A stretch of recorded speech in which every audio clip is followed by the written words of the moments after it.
Dear cadets, this is lecture number 7, and in this lecture we will discuss homeostasis. The key points are introduction of homeostasis, osmoregulation, excretion, thermoregulation, osmoregulation in plants. So in this lecture we will focus on all these points. Introduction. The external environment and internal environment were coined by Elliot Burnham. So these two terms were introduced by Elliot Burma. Homeostasis help an organism to survive and utilize its environment in best possible way. Water, solute, temperature are the most important component of internal environment, which are readily affected by fluctuation changes in the external environment. So these factors, the water, solution, temperature, these are the most important component that affect internal environment when the concentration of these factors change in the external environment. So what is meant by the external environment and what is meant by the internal environment? External environment is the outer environment and internal environment inside the body. Internal environment means the inner body of an organism. It constitutes internal environment. In simple words, we can say that homeostasis is the response of organism against the change in the environment. The process of excretion, osmoregulation, thermoregulation collectively perform homeostasis. So homeostasis, the combination of these three aspects, osmoregulation, thermoregulation, and excretion. This is term number 2, term number 3, and term number 1. These three terms collectively called homeostasis. So homeostasis, we can define that the maintenance of internal condition of the body at equilibrium despite change in the external environment.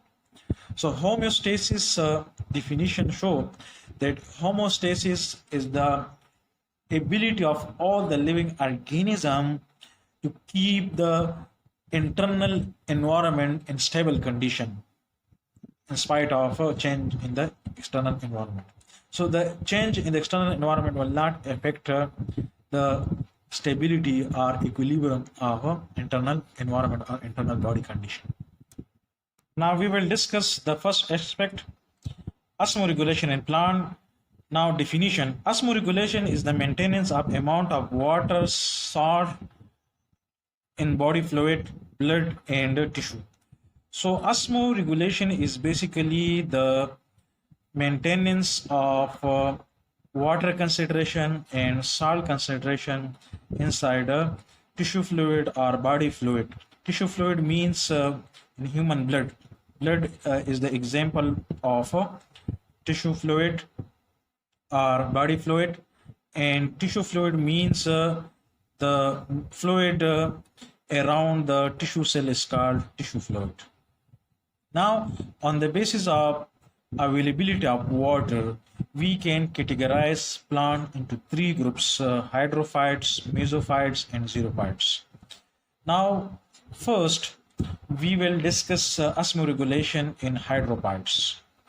So what are the hydrophytes? Plants which are growing in water called hydrophyte. This is the mechanism or adaptation. Hydrophytes absorb more water than they actually required. They have the adaptation to remove the excessive water. Excessive water means extra water. The surface area, if lives in hydrophyte, the surface area of hydrophytes is very large and transpire water excessively. So the surface area of hydrophytes leaf is large. So the leaf is broad, so therefore more number of stomata present, so water absorb quickly.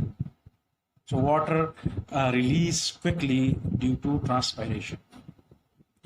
Large number of stomata are present on the upper surface facing the atmosphere to promote loss of water. So due to large number of stomata on the upper surface of leaf, more water to release to the atmosphere or more water loss. Large number of stomata are present on the upper surface facing the atmosphere to promote loss of water. To promote loss of water means to increase the rate of transpiration or to rapid the rate of transpiration to lose more water. This is the hydrilla plant example of hydrophyte. Now, osmoregulation in mesophytes. First, we will define what are the mesophytes. Those plants which grow in soil with moderately sufficient supply of water are called mesophytes. So this is the definition of mesophyte plants. So now, how osmoregulation occur in mesophyte? Generally, their water supply fluctuate. Fluctuate means change. So in the rainy season or at the time of water, they have more water to absorb.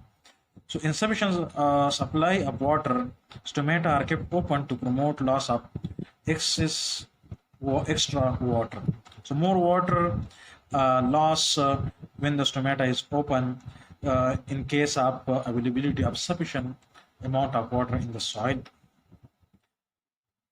When the water supply decrease, the stomata gradually, slowly closes to prevent the water loss. So in case of availability of less amount of water in the soil, so in this case, stomata close to conserve water or to prevent dehydration or water loss. Most plants around us are mesophytes. For example, these are the example of mesophytes: brassica, jasmine, rose, mango, and cereal crops. Cereal crops mean grain crops, for example, maize, wheat, etc. So this is the mesophyte example of mesophyte mango plant. Now, osmoregulation in xerophytes. So in xerophytes, first we will discuss osmoregulation in xerophytes.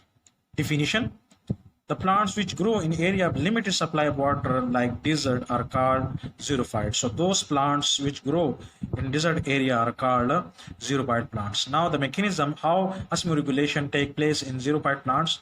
Xerophyte or desert plants supply of water. The xerophyte plants supply less amount of water. So they show adaptation in leaves transpiration. So some structural adaptation will show. So the xerophytes or desert plants are adapted to scarce or limited supply of water. Scarce means less amount of water or limited supply of water available to xerophyte plants or in desert area. So how they show adaptation? They show structural adaptation. They show adaptation in leaves to reduce the rate of transpiration. Their cuticle on the leaves and stem is thick, waxy, and leathery. Cuticle means fatty layer. Fatty layer. Fatty layer. So fatty layer present on the leaves are stem thick, waxy, and leathery. Leathery means hairy. Hair are present on the stem. Waxy means type of lipid wax also present on the stem and sometimes leaf. Stomata are sunken and fewer in number and are on the lower surface of the leaves. Stomata are present first. The stomata are sunken. What are the sunken stomata? The stomata present beneath the epidermis.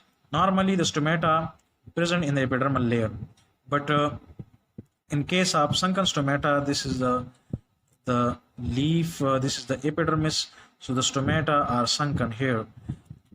On the upper surface there is the layer of epidermis, epidermal cells. So epidermal cells present on the stomatal cells or guard cells. So the guard cell sunken to reduce transpiration.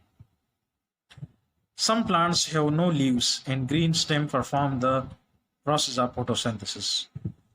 So in order to reduce transpiration, so the leaves are absent, and in these plants the stem is green to perform photosynthesis. Chloroplast cells are present in green stem. In rainy season, their stems store water for use in dry condition. In rainy season, the root, there is extensive root system in the desert plant, so the root quickly absorb water in rainy condition and then store the water for dry condition. So this is the example of, this is cactus example of xerophyte plant. So this is all about osmoregulation in plants. So students, if you have any question, comment me, I will give answer. Thank you.